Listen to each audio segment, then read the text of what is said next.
আসসালামু আলাইকুম। রমদানের আরেকটি দিনে রমজান মোবারক জানিয়ে আমার আজকের ব্লগটি শুরু করছি। আমি ফারহানা ইয়াসমিন রুমি। সবাইকে আমার চ্যানেল রুমিস ফ্যাশনেবল হাউসে স্বাগতম জানাচ্ছি। আজকের টাইটেল দেখেই বুঝতে পেরেছেন আমার আজকের ব্লগে কি থাকছে। হ্যাঁ, আমি আজকে একদম ইফতারের প্রস্তুতি থেকে সেহরি শেষ পর্যন্তই দেখাবো। আশা করি আপনাদের একটুখানি হলেও হয়তো উপকারে আসবে। আমি কি করি, কিভাবে আমাদের রাত যায় আর কি কাজ করি।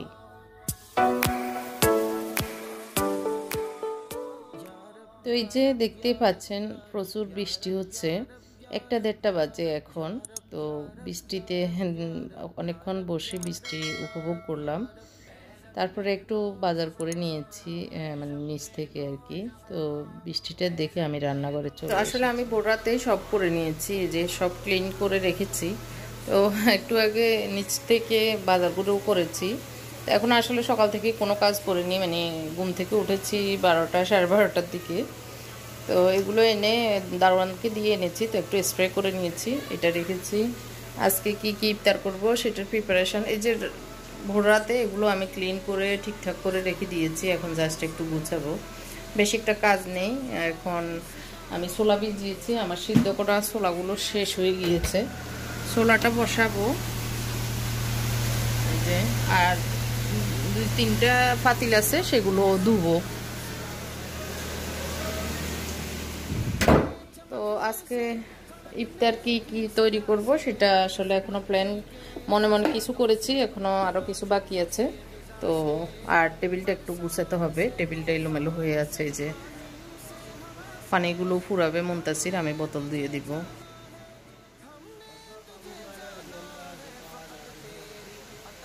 তো জোহরের নামাজ পড়ে আমি যেগুলো রান্না করব আর যেগুলো কুটাকাটির দরকার সব কিছু করে নিয়েছি। তো আমি এখানে ছোট চিংড়ি ছিল, সেগুলো কুটে নিয়ে ধুয়ে নিয়েছি।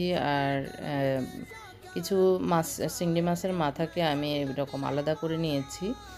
আর 2 রকমের বেগুন কুটে নিয়েছি, ধনিয়া পাতা, কাঁচামরিচ, পেঁয়াজ। আর মানে সালাদের জন্য সালাদেরগুলো প্রিপারেশন করে রেখে দিয়েছি, তখন সময় মতো কুটবে আমার ছেলে মোবাশির। তো এখন আমি কুটিনি, এখনও কুটে রাখা যেত, আমি কুটিনি, ও কুটে এগুলো সালাদ করে। চিংড়ি মাছের মাথাগুলো আমি ব্লেন্ড করে পেস্ট করে নিব এবং টমেটোগুলো ব্লেন্ড করে নিব। এই যে এখানে আমি 2 ভাগে বেগুন কুটে নিয়েছি, একটা হচ্ছে একটু মোটা মোটা আর একটা হচ্ছে এই যে পাতলা পাতলা। এগুলো হচ্ছে আমি নর্মাল যে বেগুনি বানাই আমরা সেগুলির জন্য, আর এগুলি আমি আজকে একটু আনকমন বেগুনি বানাবো, সেজন্য এই কয়টা আমি করে নিয়েছি, এটা আপনাদের সাথে শেয়ার করব। আর এখানে পেঁয়াজ, কাঁচামরিচ, ধনিয়া পাতা, এখানে আমি চিংড়ি মাছ নিয়েছি ভোর রাতের জন্য, আর এগুলো সালাদের জন্য। এখানে আমি যে টমেটো অর্ধেক পেস্ট করে নিয়েছি, আর চিংড়ি মাছের মাথাগুলোকে পেস্ট করে নিয়েছি।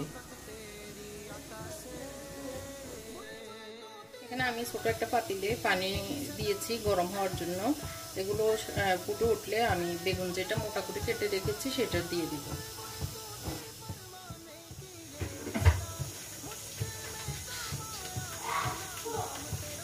আমি এখানে ময়দা নিয়ে নিচ্ছি 1 কাপ,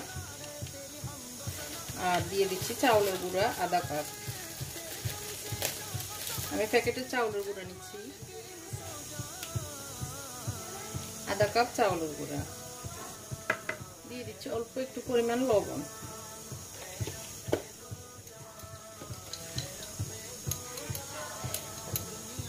দিয়ে দিচ্ছি বেকিং সোডা। আমার সোডাগুলো পুরনো, এই জন্য আমি একটু বেশি দিয়েছি।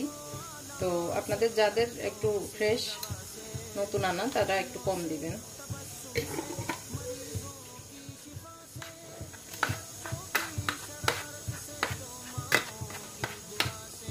এখন দিয়ে দিব আমি একটুখানি ঘি। তো গতকালকের ভিডিওতে অনেক আপু বলেছেন জিলাপির রেসিপি দিতে, এই কারণে আমি আজকে দেখাচ্ছি। তো আমি এতদিন এই জিলাপিতে মাসকলাইয়ের পাউডার দিয়েছি, তো আজকে একটু ব্যতিক্রম করছি, সেটা হচ্ছে চাউলের গুঁড়া দিয়ে করছি আর একটুখানি ঘি অ্যাড করছি। ভালো করে আমি সব কিছু জর্জরা করে নিচ্ছি, একটু একটু করে আমি পানি দিয়ে মিশিয়ে নিচ্ছি। তো তো ব্যাটারটা আমি এক সাইডে রেখে দিয়ে আমার অন্যান্য কাজগুলো করে নিব। তো প্রথমে আমি এটা করে নিচ্ছি। এখন বাজে 3টা, সোয়া 3টে এরকম। তো আজকে আসলে তাড়াতাড়ি ঢুকেছি। প্রতিদিন একটু পৌনে 4টার দিকে ঢুকি। তো আজকে ঢুকে আমি এগুলো রেডি করে নিচ্ছি। আর এদিক দিয়ে আমার পানিটাও ফুটে গিয়েছে, আমি বেগুনটা দিয়ে দিচ্ছি। তো হালকা একটু আমি বেগুনগুলো সিদ্ধ করে নিব। আর এদিক দিয়ে আমার ব্যাটারটাতে আমি একটু জর্দার রং মিশিয়ে নিচ্ছি। যাদের কাছে অরেঞ্জ কালারের ফুড কালার আছে তারা অরেঞ্জ কালার ফুড যে লিকুইডটা আছে সেটাও ইউজ করতে পারেন। তো আমি ভালো করে মিশিয়ে এটা রেখে দিয়ে আমি আবার অন্যান্য কাজ করব। তো আমি এই সসের বোতলটা দিয়েই আমার জিলাপিগুলো বানাচ্ছি, কারণ এটা দিয়ে একটু চিকন চিকন হয়। তো এই যে আমার বেগুনগুলো সিদ্ধ হয়ে গিয়েছে, আমি নামিয়ে নিচ্ছি। আর এটা একটু কম সিদ্ধ হলেই ভালো, আমার একটু বেশি হয়ে গিয়েছে আসলে। তো এটা আসলে আপনাদের সাথে যদিও শেয়ার করছি, এটা বানাতে বলবো না, কারণ এটা বেশি ভালো হয়নি। আমি নতুনই রেসিপিটা ট্রাই করেছি, তো বেশি একটা ভালো লাগেনি। তো যাই হোক, তারপরে দেখতে থাকুন। আমি এই দিক দিয়ে চিংড়িটা বসিয়ে দিয়েছি। একটু সয়াবিন তেল দিয়ে প্রথমে বসিয়েছি, এখন একটু সরিষার তেল দিচ্ছি। আর ওই দিক দিয়ে আমি শিরাটা করে নিচ্ছি। আগেরও কিছু ছিল, আর একটু চিনি দিয়ে পানি দিয়ে অ্যাড করে নিচ্ছি। তো শিরা বানানো তো অনেক সহজ। 2 কাপ চিনি 1 কাপ পানি দিয়ে, বা 1 কাপ পানি আধা কাপ পানি 1.5 কাপ চিনি দিয়ে করলে ভালো হয়। আর বেশি শিরাটা মোটা মানে গাঢ় হবে না, আবার পাতলা হবে না, মিডিয়াম একটা শিরা হবে আর কি। তো এখন আমার চিংড়িটা আসলে আমি পেঁয়াজের সাথে ভালো করে ভেজে নিয়েছি। নিয়ে আমি এখন পেঁয়াজের সাথে মানে চিংড়িগুলোকে এক সাইড করে আবার পেঁয়াজের সাথে টমেটো পেস্টটা দিয়ে দিয়েছি। তারপরে মাথার যে পেস্টটা করে নিয়েছি চিংড়ি মাছের মাথা, সেটাও আমি একসাথে দিয়ে এগুলোকে ভেজে নিচ্ছি। দিয়ে দিচ্ছি কাঁচামরিচ এবং রসুন পেস্ট যেটা আমি করে রেখেছিলাম, আর রসুনটা দিয়ে দিচ্ছি। রসুন 1 চামচ দিয়েছি, আর কাঁচামরিচ পেস্টটা আমি 2 চামচ দিয়েছি। আমি আর কোনো কাঁচামরিচ ইউজ করব না। কাঁচামরিচ পেস্টটা ইউজ করলে একদিকে ঝোলটা ঘনত্ব হয়, আর খেতেও ভালো লাগে, ঝালটাও একটু কম কম। আর এমনি আস্ত কাঁচামরিচ দিলে অনেক ঝাল হয়ে যায়, এগুলো অনেক ঝাল মরিচ। তো একটুখানি আমি হলুদ দিয়ে দিচ্ছি, আর পরিমাণ মতো লবণ দিচ্ছি। আর কোনো বেশি আমি আসলে মশলাপাতি ইউজ করব না। চিংড়ি মাছে আমার মনে হয় আর কি বেশি মশলাপাতি ভালো লাগে না। তো এদিক দিয়ে আমাকে আমার 2 সেনাবাহিনী আমাকে হেল্প করছে। তো একজন আমাকে ব্যাটারটা ঢুকিয়ে দিচ্ছে। ব্যাটারটা আসলে একটু ঘন হয়েছে, আমি পরে আর একটু পানি দিয়ে আবার পাতলা করে নিয়েছি। তো আরেকজন শরবত করে নিচ্ছে। আর এই যে উনি আমাকে পুদিনা পাতা ঠিক করে দিচ্ছে। পুদিনা পাতাগুলো সুন্দর করে জড়িয়ে দিচ্ছে। তো এটা অনেক বড় একটা কাজ, বসে বসে করা লাগে। তো এদিক দিয়ে আমার রান্নাটাও হচ্ছে। আর ফ্রাই প্যান বসিয়ে দিয়েছি, তেল দিয়ে দিব। এখন দিয়ে দিচ্ছি আর কি জিলাপি আগে করে ফেলবো। জিলাপিটা করে ফেললে একটু সময়টা বেঁচে যাবে। তার মাছগুলো আমি ভালো করে নেড়ে চেড়ে ঢাকনা দিয়ে দিচ্ছি, একটু কষানো হোক তারপরে।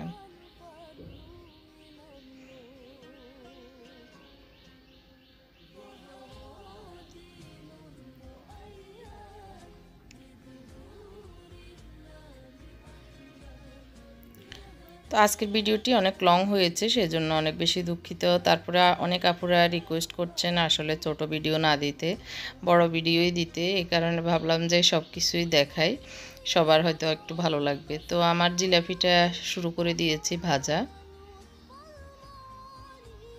তো এই যে একটু মোটা হয়েছে, এই জন্য আমি পরে আরেকটু ঢেলে আরেকটু পানি দিয়ে পাতলা করে নিয়েছি। আর একটু পাতলা হলেই ভালো, বেশি মোটা হলে মোটা মোটা হয়। তো আমি একটু পানি দিয়ে আমার চিংড়ি মাছটা আর একটু কষিয়ে রান্না করে নিচ্ছি।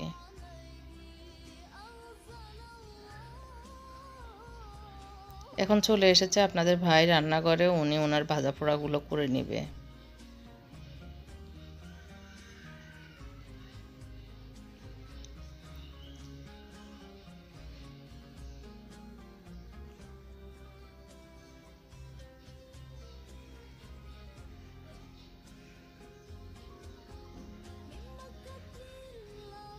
তো আমি যে বাটিতে জিলাপির আটা করেছিলাম সেই বাটিতে আমি বেসন করে নিচ্ছি ইয়ের জন্য, বেগুনের জন্য। এখানে আমি একটু চাউলের গুঁড়ো অ্যাড করে নিয়েছি মিক্স বেসনটাতে, আর একটু রসুন, একটু লবণ দিয়েছি যেহেতু চাউলের গুঁড়া দিয়ে অ্যাড করেছি আধা কাপের মতো। তো সব কিছু দিয়ে পানি দিয়ে গুলে নিচ্ছি। তো এখনও গুলা বাকি আছে, আমি মাছটা আগে চেক করে নিচ্ছি। তো মাছটা মোটামুটি হয়ে এসেছে, আমি এখন ধনিয়া পাতা দিয়ে নামিয়ে নিব। তো এখনও এটার ভিতরে আমি আর একটু ডিম অ্যাড করব, সেটা ভোর রাতে করব। এখন ধনিয়া পাতা দিয়ে নামিয়ে নিচ্ছি। ধনিয়া পাতা লাস্টে দিলেও হতো, তারপর আমি দিয়ে দিয়েছি আর কি।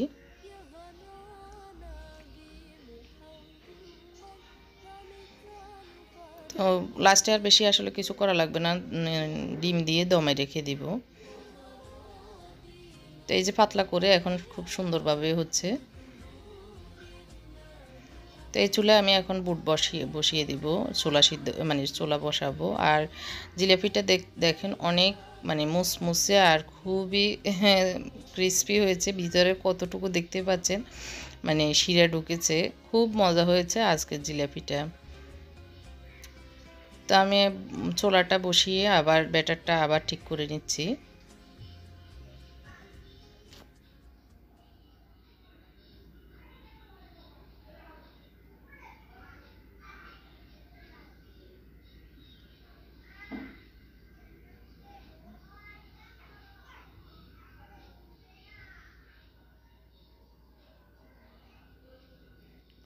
ছোলা তো আসলে আমরা যেভাবে ভাজি করি, পেঁয়াজ টমেটো কাঁচামরিচ দিয়ে ভেজে আমি একটু হলুদ আর একটু লবণ দিয়েছি হালকা, অল্প অল্প আর কি, আর একটু ধনিয়া জিরে দিয়েছি, দিয়ে এগুলো ভালো করে ভেজে নিচ্ছি।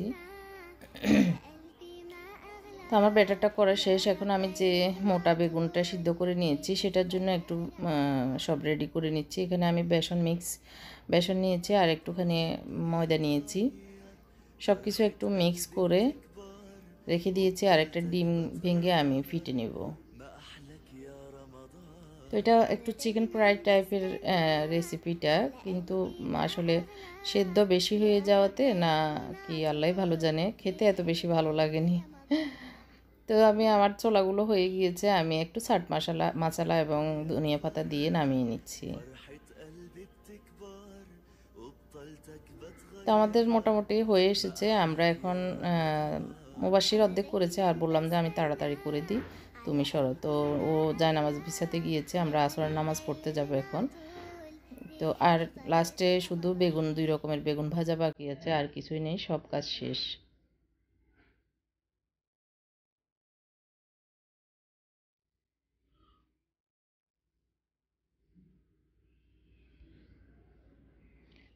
তো মোটামুটি সব রেডি, টেবিলে দিচ্ছি। আস্তে আস্তে নামাজটা পড়ে বাকি কাজগুলো করে নিচ্ছি। তো এই যে আমি বেসনে ভালো করে প্রথমে আমি ডিমে গুলিয়ে, তারপর বেসনে চুবিয়ে, তারপরে তেলে দিয়ে দিচ্ছি।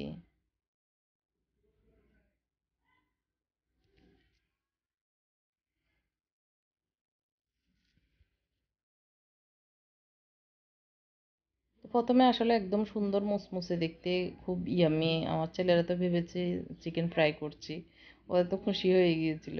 কিন্তু খেতে গিয়ে আসলে এত বেশি ভালো লাগেনি, নরম হয়ে গিয়েছে। তো এদিক দিয়ে সালাদটা মেখে নিচ্ছে আমার বড় ছেলে মুবাশির।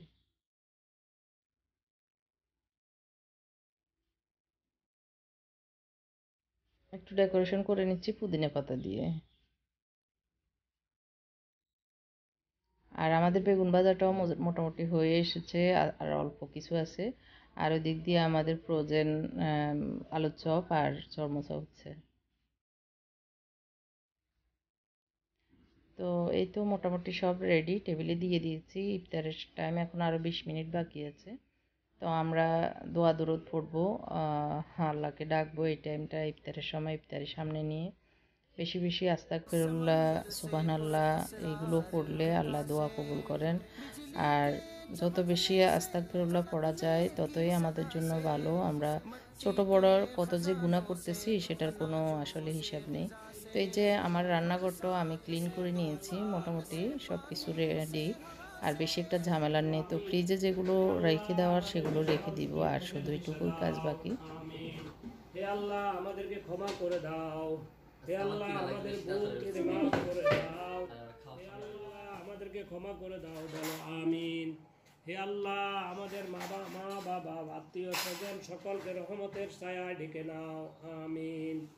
আল্লাহুম্মা রাব্বি রহমহুমা কামা রাব্বায়ানি সগীরা। اللهم إني أعوذ بك من البرص والجنون ولا قوة إلا بالله العلي العظيم। এটা মুখস্থ করে পড়ো তো। লা হাওলা ওয়ালা, আমার সাথে সাথে পড়ো তাহলে মুখস্থ হয়ে যাবে। লা হাওলা ওয়ালা কুওয়াতা ইল্লা বিল্লাহিল আলিয়্যিল আযীম। লা হাওলা ওয়ালা কুওয়াতা ইল্লা বিল্লাহিল আলিয়্যিল আযীম। লা হাওলা ওয়ালা কুওয়াতা ইল্লা বিল্লাহিল আলিয়্যিল আযীম।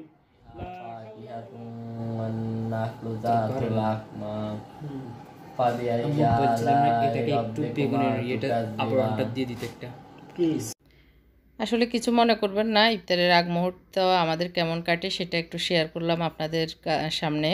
তো মোত্তাকি আর রহমানটা পারে, ওটা তেলাওয়াত করে তখন শোনালো, তো একটুখানি ভিডিও করেছি, ওরা আসলে লজ্জা পায়। তো যাই হোক, ইফতার এখন করে নিচ্ছি, আজান দিয়ে দিবে আর কি, একটু কয়েক সেকেন্ড বাকি আছে। তো ওই দিক দিয়ে মোত্তাকি আসলে বলতেছে যে সময় তো যাচ্ছে না, ইফতার সামনে নিয়ে আসলে বাচ্চারা তো একটু কষ্ট পায়, তো এখন মাছটাকে ইফতার করিয়ে দিচ্ছে আগে। তো আমার অনেক আপু আমাকে প্রশ্ন করেছেন আমার মাছটা এখন দেখেন না। তো এই যে কর্নারের টেবিলটাতে দেখেন মাছটা, তো আসলে মাঝে মধ্যে আগে তো দেখাতাম, এখন দেখানো হয় না, ভুলে যে আসলে। তো আসলে বেশিক্ষণ আগে থেকে একটু সময় নিয়ে দোয়া কালামগুলো পড়ে আল্লাহর সাহায্য চাওয়া, মুনাজাত করা, সবার জন্য দোয়া করা। তো ইফতার করা শেষ, আমরা এখন উঠে যাব। তো মুবাশির এতক্ষণ ছোলা খায়নি, ও এখন মুড়ি দিয়ে ছোলা খাচ্ছে। তো আলহামদুলিল্লাহ, আল্লাহ পাক যাই খাইয়েছেন আল্লাহর শুকরিয়া, অনেক কিছুই করেছি আলহামদুলিল্লাহ। তো অনেকেই আসলে বলেন যে অনেকেই খাচ্ছে না, আপনারা এত কিছু খাচ্ছেন। তো আসলে হ্যাঁ, অনেকে তো খাচ্ছেন না, সেটার জন্য আমরাও কষ্ট পাচ্ছি।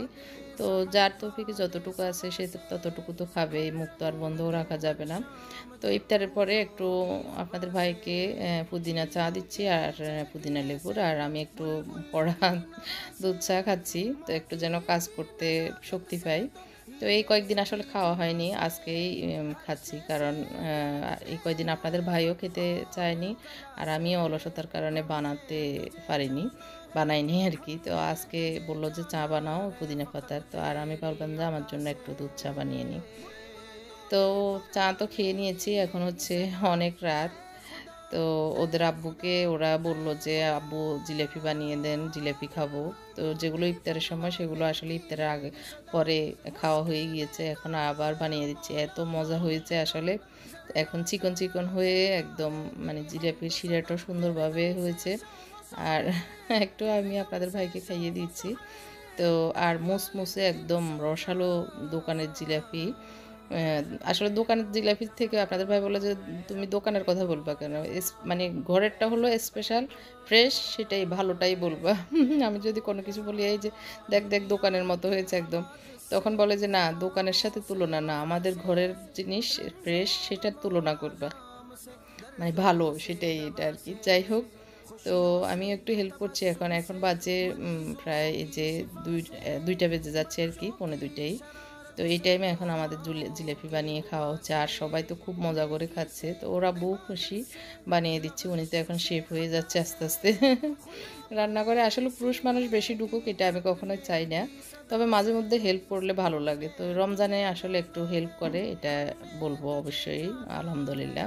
তো রমজানের যে হেল্পটা সেটা হলো আমি রেডি করে দিই, উনি আসলে একটু নেড়ে চেড়ে নেয়। আর বেশি আসলে পুরুষ মানুষ রান্না করে এসে বেশি ইয়ে করবে, এটা নিয়ে ওইটা নিয়ে বলবে, সেটা আসলে পছন্দ হয় না, দোষ ধরবে। অনেক পুরুষেরা আছেন এটা ওইভাবে করো, এটা ওইভাবে করো, এইভাবে বলে, তো এটা আবার পছন্দ না।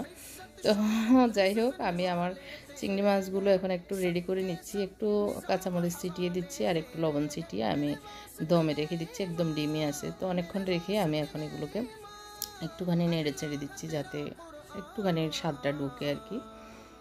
তো এই যে সন্ধ্যারাতে ইফতারের পরে আসলে সব কিছু ধুয়ে আমি এগুলো এভাবে রেখেছিলাম। তো আর এটা কি আপনাদের প্রশ্ন থাকবে আপনাদের কাছে, এগুলো কি? আর এটাতে আমি আজকে পোলাও রান্না করেছি একটু 1.5 পট চাউলের। চিংড়ি মাছ দিয়ে খাবে, ভাত খাবে না। অনেকগুলো ভাত থেকে গিয়েছে, সেগুলো একটা টিপস ভিডিও দিব কিভাবে ভাত কি করতে হয়। তো এই যে আমার চিংড়ি মাছটা হয়ে এসেছে, এখন নামিয়ে নেব। আর এই যে মাহমুদা আপুকে দেখাবো, আমিও কিন্তু পুদিনা পাতা গাছ লাগিয়েছি, হয়তো হবে ইনশাল্লাহ। পুদিনা গাছ আমার হয় না, কি কারণ আল্লাহ ভালো জানেন। তো এখন চেষ্টা করতেছি, ইনশাল্লাহ হবে এই আর কি। তো ওদের খিদা লেগেছে, ওদেরকে আগে দিয়ে দিচ্ছি। মুবাশির আর মুত্তাকি, মুনতাসির খাবে আমাদের সাথে।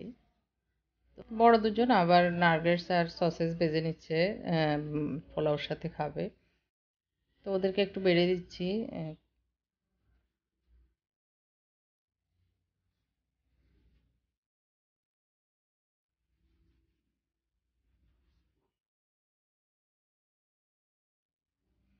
এখন প্রায় 3টা বেজে গেছে, ওরা খেয়ে নিচ্ছে আগে। তো খিদা লেগেছে আসলে এই কারণে। তো আপনাদের ভাইকে বলছি আপনার খাবে কি না, উনি বলে যে একটু পরে খাবে, কি যেন করতেছে কাজ, লেখালেখি। আর এদিক দিয়ে খবর লাগিয়ে রেখেছে, আমি খবরটাও একটু দেখছি।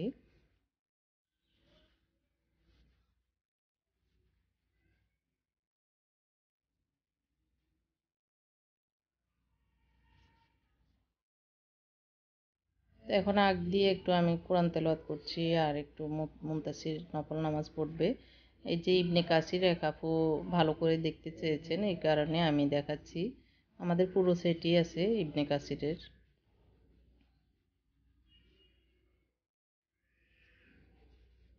এটা মেবি 1 থেকে 16 খণ্ড হবে। তো মুনতাসির একটু নফল নামাজ পড়তেছে, আর আমি কোরআন তেলাওয়াত করতেছি।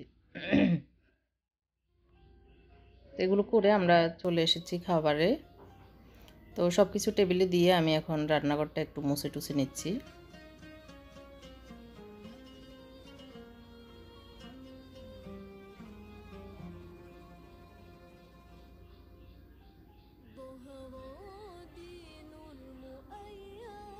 তো আজকে সিম্পল খাবার, আল্লাহ যাই রেখেছেন আলহামদুলিল্লাহ। সালাদ করে নিয়েছি, আর একটু চিংড়ি মাছ ডিম দিয়ে করা পোলাও।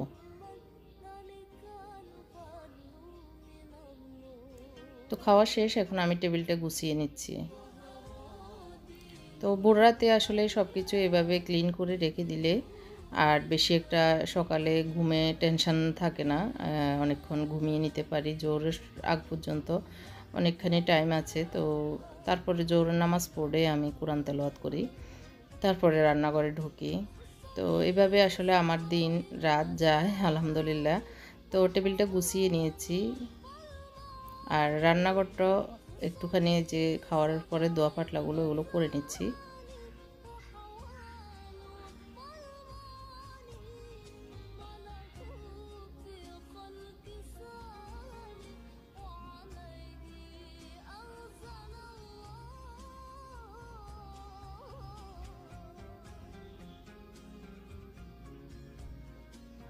তো মাটির যে পাত্রগুলো নামিয়েছি সেগুলো এখন শোকেসে রেখে দিচ্ছি, আর ঝাড়ুটা দিয়ে আমার কাজ শেষ। সেদিক দিয়ে আজান দিয়ে দিচ্ছে ফজরের।